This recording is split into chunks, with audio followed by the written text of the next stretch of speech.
Pois é, o Arsenal venceu com facilidade a partida. O Sevilla que veio a campo para perder de pouco e conseguiu, né? Esse era o objetivo da equipe.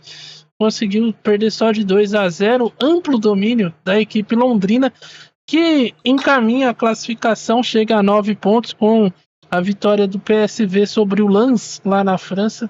A equipe, aliás, na Holanda, o jogo, a equipe vai ficando muito próximo de garantir a vaga em um jogo em que só o Arsenal jogou, o Sevilla nada fez, pouco ofereceu para a equipe do Arsenal. O, o nosso querido Diego Alonso fez uma partida tenebrosa, escalou mal o time não conseguia sair do campo de defesa. O Arsenal foi dominando logo no início do jogo, foi empurrando a equipe do Sevilla para o campo de defesa. E no primeiro tempo a equipe com o Trossard abriu o placar depois de uma bela jogada ali do Jorginho, que encontrou o Saka. O Saka fez o cruzamento e o Trossard empurrou para o fundo da rede. Terminou 1-0 só ainda o primeiro tempo, barato pro Sevilla, que foi um mero espectador. No primeiro tempo foram 6 finalizações do Arsenal contra nenhuma do Sevilla. Um amplo domínio, 72% de posse de bola contra 28%. No segundo tempo, a posse caiu, o Sevilla até ficou mais com a bola, até porque o Arsenal, já com a vantagem no placar, recuou um pouco mais, preferiu ter mais espaço, mas ainda assim o Sevilla pouco ameaçou o gol do Minha Raya, nossa. e o Sevilla Estevão, conseguiu, o Arsenal conseguiu a vitória 2-0, resultado fácil para a equipe do Arsenal. O Sevilla terminou a partida com uma finalização, chute do Mariano Dias no finalzinho do jogo, e um resultado tranquilo para o Arsenal, que dominou a partida. E agora, Diel, já olha para frente para o próximo jogo, pensando na classificação. Sim, Estevão Barros. O Arsenal simplesmente jogou como se treina. Foi literalmente isso, porque o Sevilla não ofereceu nenhuma resistência, o Arsenal pôde ensaiar jogadas, pôde treinar posicionamentos, o Jorginho pôde aperfeiçoar suas assistências, seus passes que cortam a linha da defesa adversária, porque o Sevilla no primeiro tempo foi dominado e no segundo tempo parecia que estava começando a partida, porque não mudou absolutamente nada. O que nós vimos aqui, Estevão, não vou dizer nem que foi uma aula de futebol, porque o Arsenal joga dessa forma, mas é uma aula de como não se deve jogar uma partida de Champions, porque a maneira como o Sevilla encarou essa partida, displicente, sem vontade nenhuma, mostra que essa equipe de fato está comprometida com o projeto Liga Europa, não quer se classificar de nenhuma forma. O Arsenal foi merecedor da partida, merecia uma goleada, tirou o pé no final, respeitou o Sevilla, tanto que jogou intenso praticamente 75 minutos da partida, ali dominando o posse de bola. As alterações ali também do Arteta diminuíram um pouco o ritmo da equipe, mas assim, eu não diria que foi aquela partida máxima, aquela partida excelente do Arsenal. Não, foi uma partida em que o Arsenal venceu com superioridade. Está se consolidando líder do grupo, praticamente classificado, não sei se em primeiro, depende muito como vai ser a partida contra o Lens, mas, sinceramente, acho que o Arsenal, com essas vitórias, vai ganhando moral, ganhando do que seria considerado a segunda força do grupo, que é o Sevilla. Eu já consigo assim imaginar que daqui para frente, falando no quesito motivacional, a equipe do Arsenal vai avançando e vai ali se mostrando postulante, cada vez mais a uma vaga nas oitavas, depois uma vaga nas quartas, quem sabe uma semifinal. Claro, quando passar da fase de grupos, a chave vai mudar e muita coisa pode acontecer. Mas, por enquanto, o Arsenal pode ser considerado favorito pela partida que fez na Espanha e pelo que fez hoje, postulante ao título. Não sei se vai, mas, por agora, é uma das melhores equipes da competição. Claro, perdeu para o Lens, mas, enfim, são questões aí que são acertos que o Arteta pode fazer ainda na partida. No mais, a equipe hoje foi totalmente favorita. E as odds, Estevão Barros, elas nunca estiveram tão certas, viu? Pois é, né? E a goleada não veio, mas acho que o Arsenal produziu para isso, né? Sem sombra de dúvidas, a equipe merecia um placar mais elástico. 2-0 ficou barato para o Sevilla, que se tem um ponto positivo, não sai daí com um saldo de gols pior do que já tem, né? A equipe tem menos 3 de saldo, tem 2 pontos no grupo, é a lanterna do grupo. Lens e PSV tem 5, o Lens ainda está na segunda colocação e o PSV na terceira. Lembrando que o Sevilla enfrenta essas duas equipes ainda nessa segunda perna, né? Enfrenta o Lens na França na última rodada e o Sevilla e o PSV em casa na próxima rodada. Um Sevilla, Cássio Ângelo, que precisa melhorar muito no desempenho dele nessa temporada. O que pode confortar aí a equipe nessa briga por uma vaga é que, por exemplo, o saldo de gols do PSV é o mesmo do Sevilla, então a margem não é tão distante, mas em termos de desempenho a equipe hoje foi um assombro. Sim, a equipe do Sevilla ainda depende só de si para jogar a Liga Europa, que você bem falou, o saldo de gol, como vai ter o confronto direto contra o Lens e o PSV, que é a equipe mais acessível nesse momento. Eu acredito, pelo futebol, o PSV deva jogar o confronto com o Sevilla, deve ser o confronto direto pela Liga Europa, e a equipe do Lens deve brigar aí pela segunda colocação e o Arsenal deve ir de braçadas como o primeiro colocado do grupo. Mas se o Sevilla tem um projeto Liga Europa, o espírito dentro de campo tem que mudar. Desde o primeiro minuto de jogo a gente viu uma equipe que não mostrou a menor resistência à equipe do Arsenal. Taticamente foi um futebol reativo, mas sem a parte ofensiva. Não construiu jogadas, não imprimiu velocidade.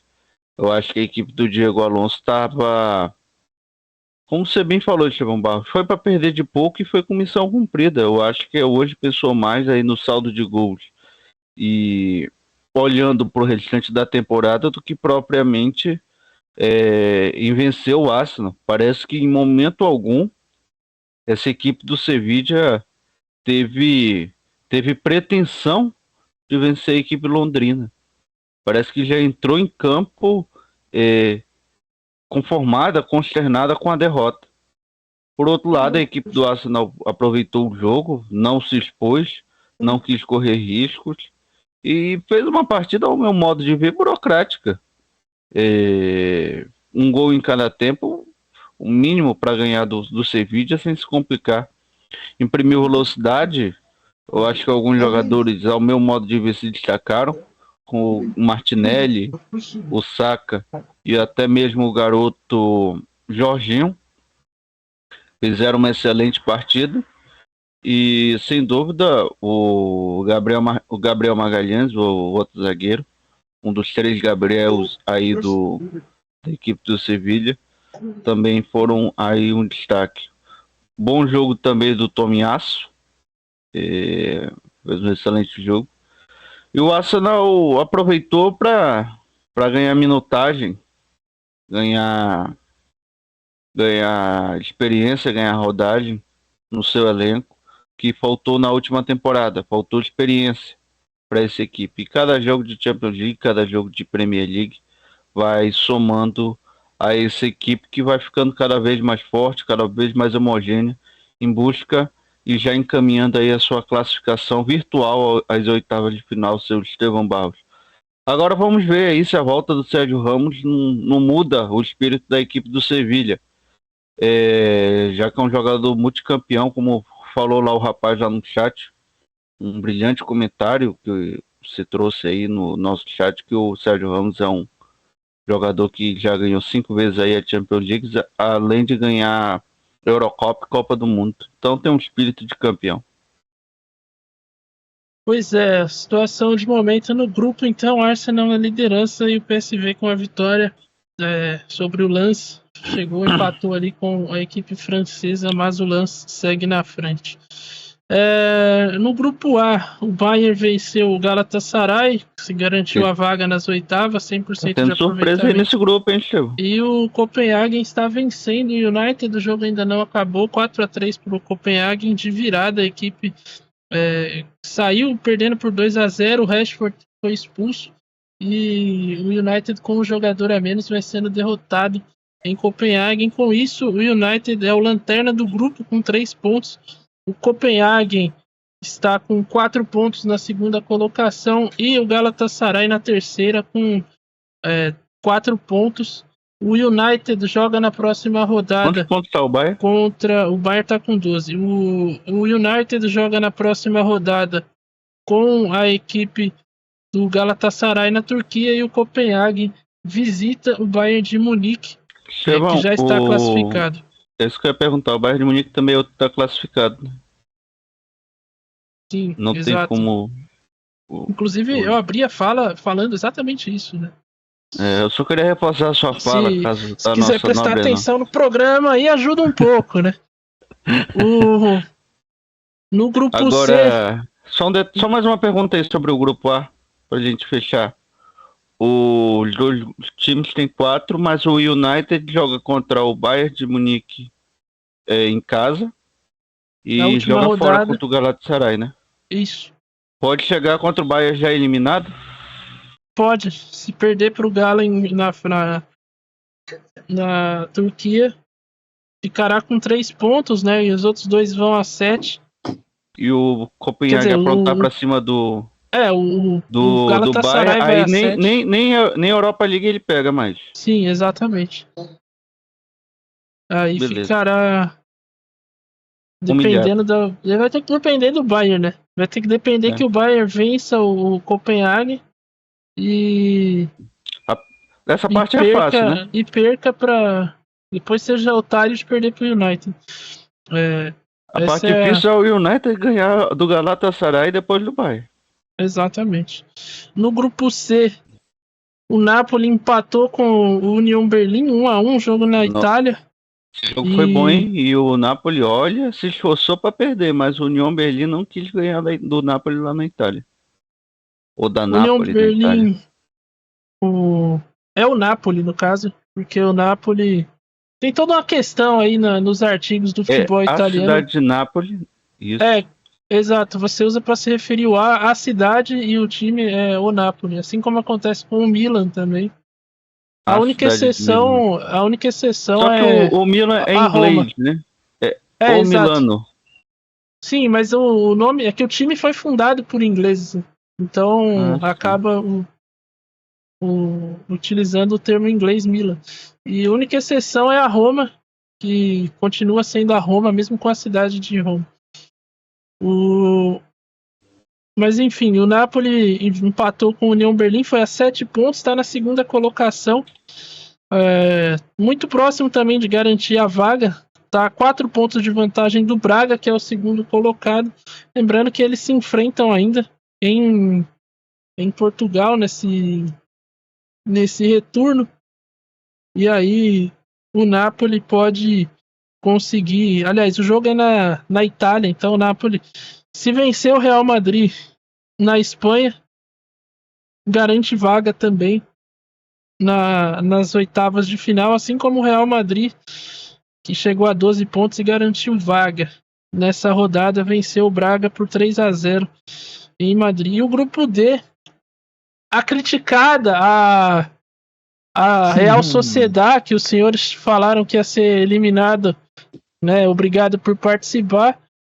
Garantiu vaga nas oitavas de final, assim como a Inter de Milão, que está classificada depois de vencer o Salzburg por 1-0, gol de Lautaro Martinez. E a Real Sociedad venceu o Benfica por 3-1, chegou a 10 pontos. Estão classificados, tanto a Inter quanto a Real Sociedad vão se enfrentar aí, vão decidir quem fica com a primeira colocação. Lembrando que esse é o último jogo do grupo, é o jogo confronto direto e o mando é da Inter de Milão.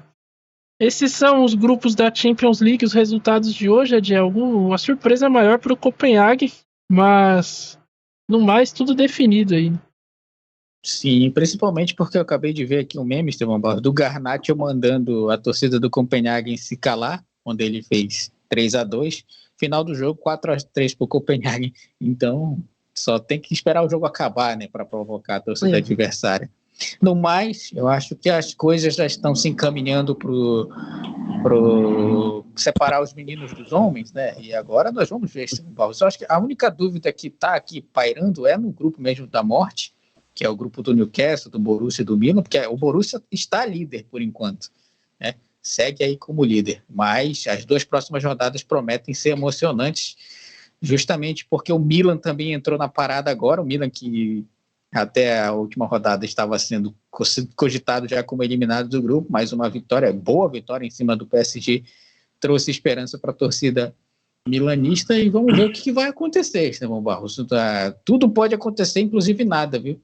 Então, e eu acho que a queda de desempenho do Newcastle é que assombra. Se bem que não é queda, né? Fora de casa a equipe não funciona bem, e o treinador ali, Ed Howe, montou mal, então escalou mal a equipe, não conseguiu enfrentar de igual para igual a equipe do Borussia, que dominou a partida do começo ao fim. E, enfim, eu acho que são detalhes aí a serem ajustados para as equipes. No mais, Real Madrid passando, Barcelona passando, são coisas comuns. Barcelona para mim é surpresa, hein? Entendeu? Eu também acho, mas... Não, assim, não é surpresa por causa do grupo, mas... A moleza do grupo ajudou um pouco, mas vamos ver aí. Na hora das oitavas... naquele grupo lá do Newcastle. Mas na hora das oitavas é que o negócio vai pegar fogo mesmo. Na hora do sorteio dos potes é que as coisas vão se ajeitar mesmo. Mas tudo caminha aí para o básico, para o natural. E só questão do Copenhague mesmo, mas é porque é o Manchester United, né? Eric ten Hag. O senhor tá perseguindo o Ten Hag. É outro que ele vai pedir a cabeça daqui a pouco. Não, já pediu no meio da live aqui. Discordo, acho que pelo menos por agora é precipitado, no final da temporada a gente viu. Mas